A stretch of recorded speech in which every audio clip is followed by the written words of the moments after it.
Hi, Fletch. How are you? Good. You mentioned when we talked to you a few weeks ago that you were going to reach out to Anthony Rendon and Mike Trout and kind of see where they are and get them going for next year. How did those conversations go? Those conversations went extremely well. I like the excitement in their voices. I like the fact that they can't wait to get the spring training to get going. And it's just been so great of conversations. You know, I really can't remember everything that we talked about, but it was mainly down the road of can't wait to get started and start leading.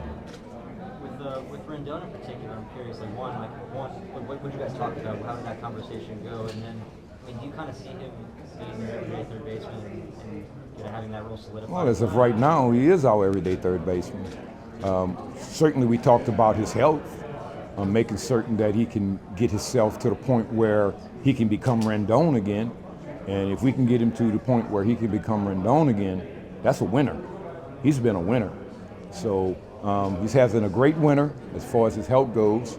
And now we just got to get him in spring training and make certain that we keep him on the program that'll keep him able to be on the field. I don't have a magic ball, so I can't tell you if that'll happen, but our mindset is for that to happen. How do you feel about the overall state of leadership within the clubhouse, just based on the conversations that you've had with Rendon and Trout? I feel great about the leadership. I think when you look back on the history of their career, it shows that they are able to lead.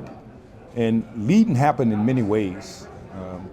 You know, you lead with your presence, you lead with your performance. And I want them to understand when they're not performing, just lead with your presence. And they will perform, so I just want them to lead with their presence. And that's where we're headed to right now, trying to get them to the point of showing up and just lead. And they don't have to do it by themselves. They have myself, they have my coaching staff, they have the rest of the players, they have the organization, so they will have some backing. I just want them to lead, and where the pressure has to be taken off, we'll take it off. I just want them to lead.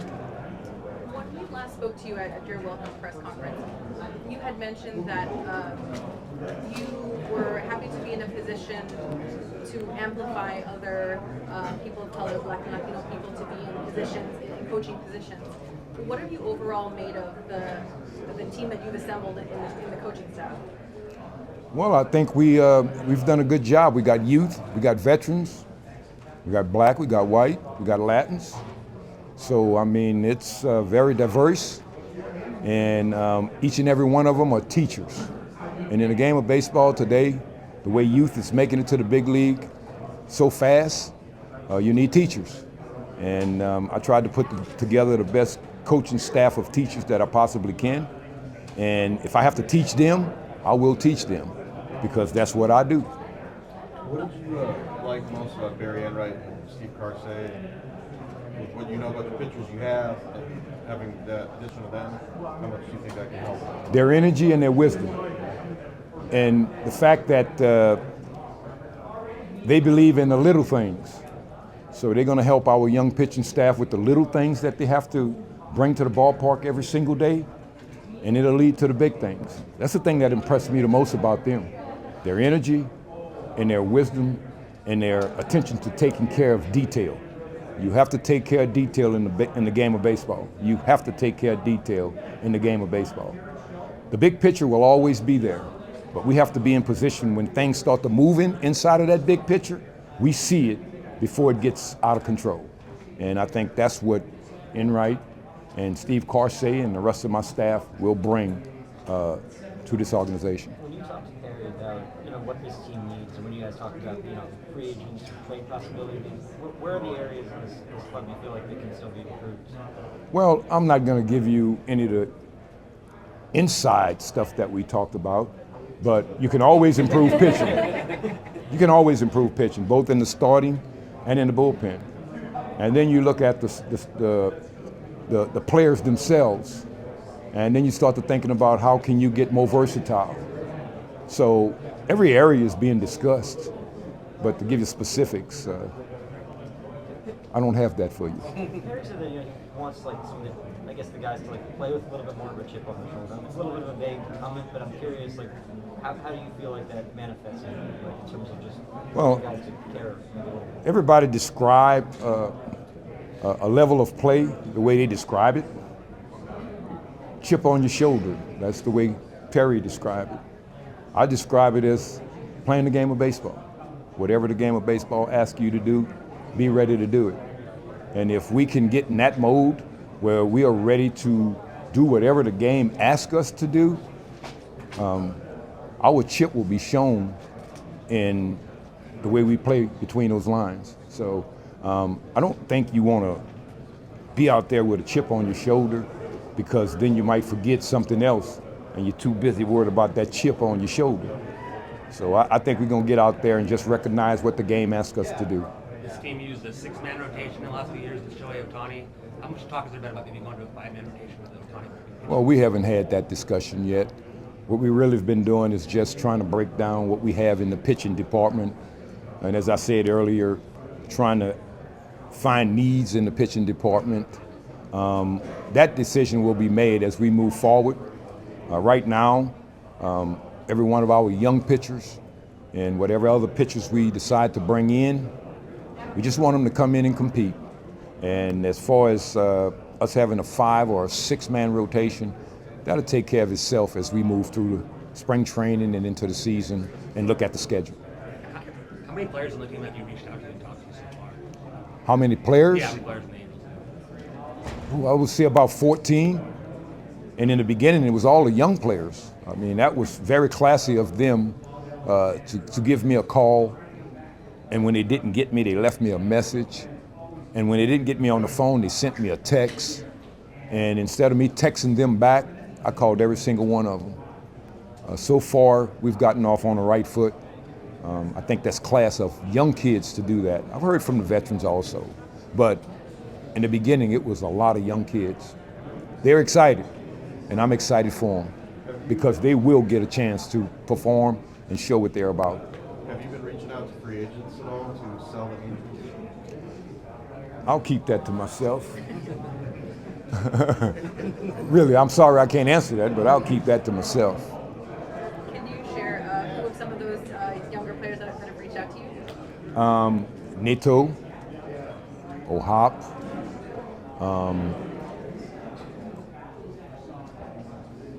but that's something. Y'all done locked me up. Sorry. Rosenberg. I can't really think of the names right now because a lot of them is still a little down on the totem pole. But it was nice. I'm curious if you could expand on your own pitching philosophy. What do you think about the role of having a traditional ace of staff? Is that something that you would hope to find in this offseason? Yeah, you would hope to find that. But if it doesn't happen, we got to work with what we got. And that's where our mindset is. We're going to work with what we got until we get what we want. So I want everyone to come into camp competing with the mindset that they're coming in to win a job. And if we get to do what we want to do in the pitching staff area, we'll be fine. If we don't get to do everything we want to do in the pitching staff area, we'll be fine. In your perception of the Angels from far in the last few years, when you see the struggles they've had, and like you just said, you got to work with what you have. Where do you feel like those struggles, the root of them, have been? And then how can you as a manager address whatever you can? Well, the way I would address that is, let's not talk about the last 5 or 6 years when the Los Angeles Angels were struggling. Let's talk past that, when they were the team that everybody was trying to run down. That's what I want to think about, because we do have the personnel to go out and compete every night. And through the competing every single night, we just have to learn how to sustain.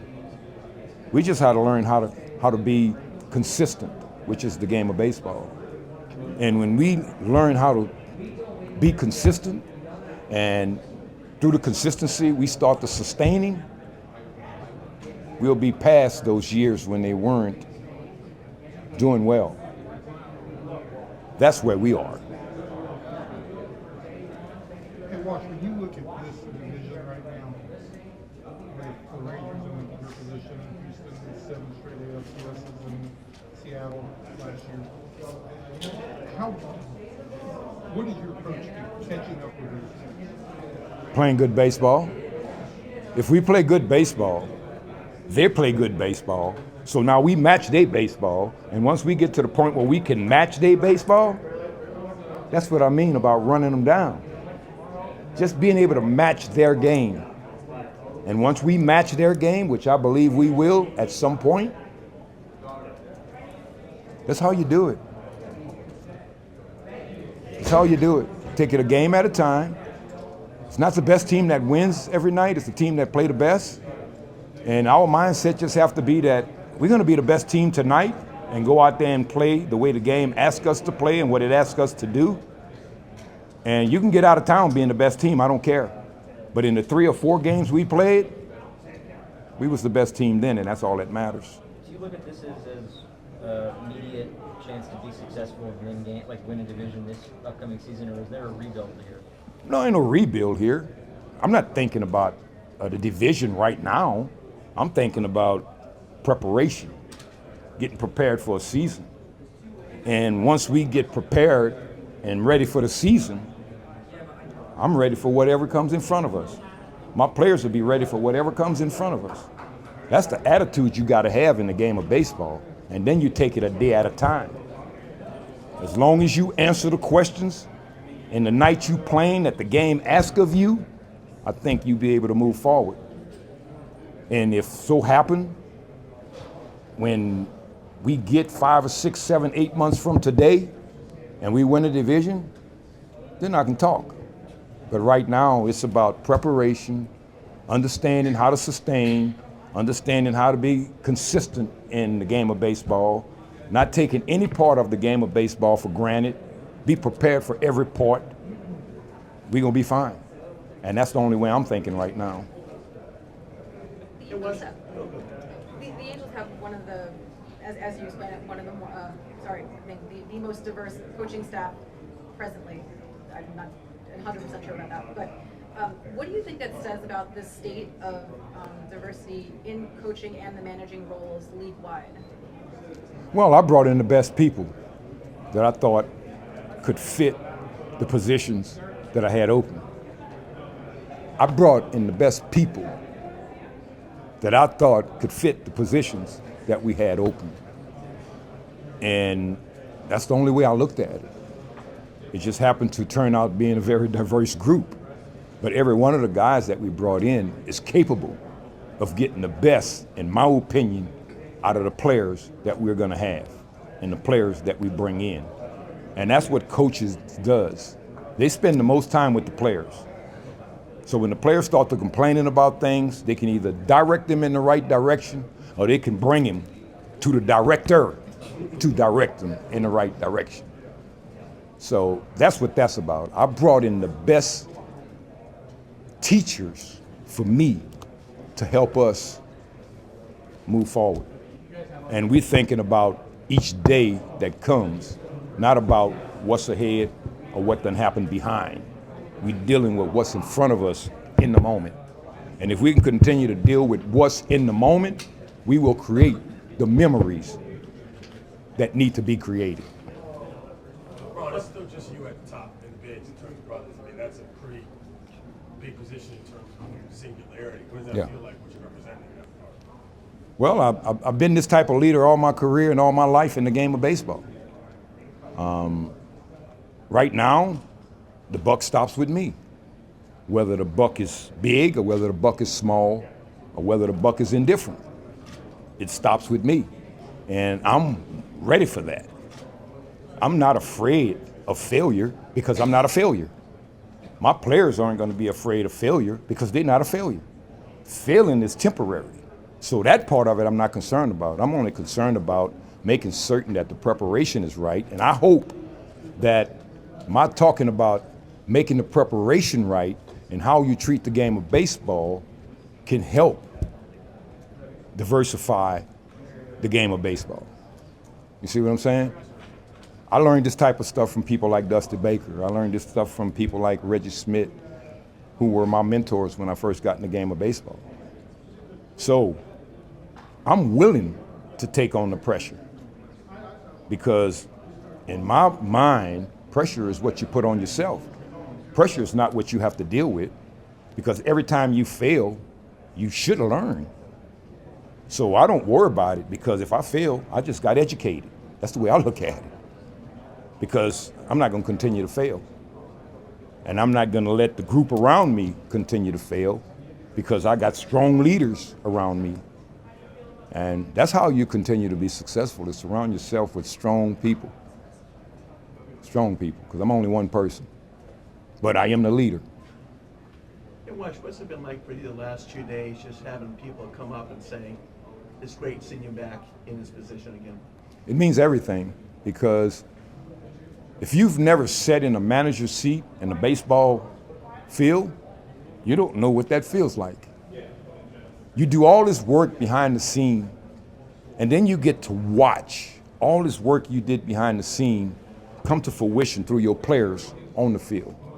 And you begin to feel so proud, because you see them do something that you've been pounding and pounding and pounding, and at the time you was pounding it, they wasn't quite getting it. And then all of a sudden you see it gotten. That's satisfying. They did the work, not me. They did the work. But it's satisfying to see them put it to fruition between those white lines. So having them come up to me and saying things like that, I really couldn't describe it in words. I really couldn't.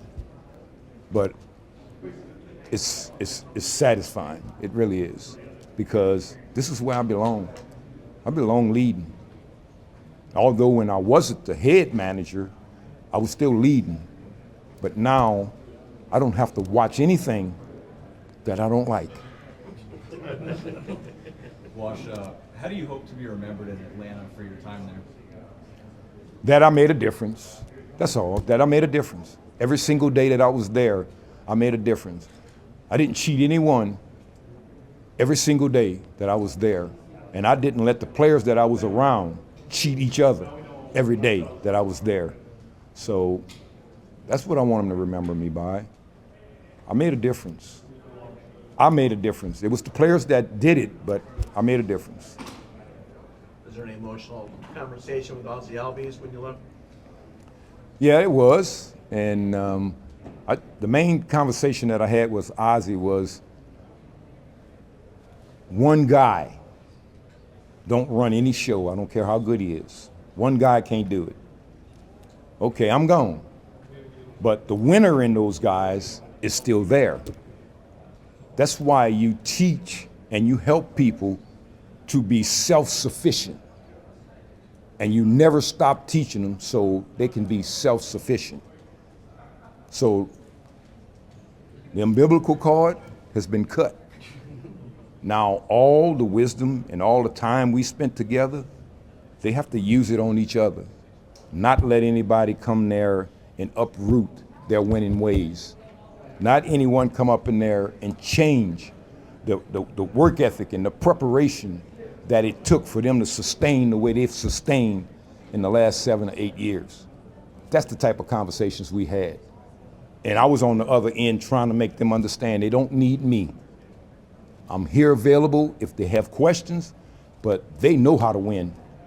And they don't let one person stop them from being what they are and who they are, just like one person cannot control the game of baseball. It will continue to move no matter who it is. And that was the conversation I had. Ron, how much attention you're giving? How much attention you're giving to the status show? I don't have much to say about that yet because I don't want to let anything out the bag. Anything to let out of it? Say that Is again? there anything to let out of the bag? I don't have anything to say about that right now because I don't want to let anything out the bag.